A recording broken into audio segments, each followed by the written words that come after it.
भिक्खू लोक भगवान. आता हे लोक असे वागतायत, कोणी कर्मकांड करते, कोणी भस्म लावतंय, कोणी काटेवरती झोपतो, कोणी कसा चालतो, शय्या कटक म्हणजे काटेरी शय्येवर झोपतो, कोणी कसा झोपतो. आणि हे असे काय करतात, याचं कारण काय?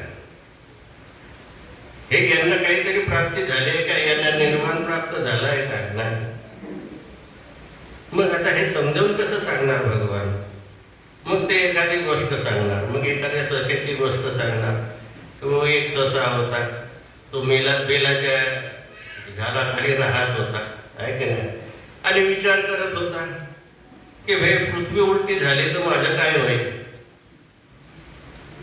असा विचार करता करता बेलाचं फळ एका पानावर पडत आहे का नाही. पाण्यावर पडल्यानंतर धव आवाज होतो. धव आवाज झाल्याबरोबर तो म्हणतो अरे रे रे, झाली पृथ्वी उलटी झाली, आता पळा.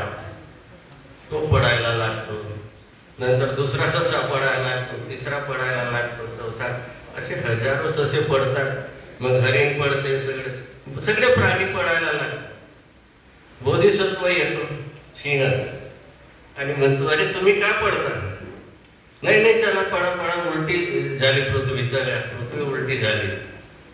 अरे म्हणे कशी उलटी झाली बघूया. मग तो सिंह घेऊन जातो, ससा घेऊन जातो सिंहाला जिथे ते बेलाचं फळ खाली पडलं ते. अरे किती मूर्ख माणूस आहे, किती मूर्ख आहे हा, की हे बेलाचं फळ पडलं आणि हा म्हणतो पृथ्वी उलटी झाली. तर बंधून हे असंच आहे माणसाचे जीवन, आहे की नाही. गर्व शेक हो,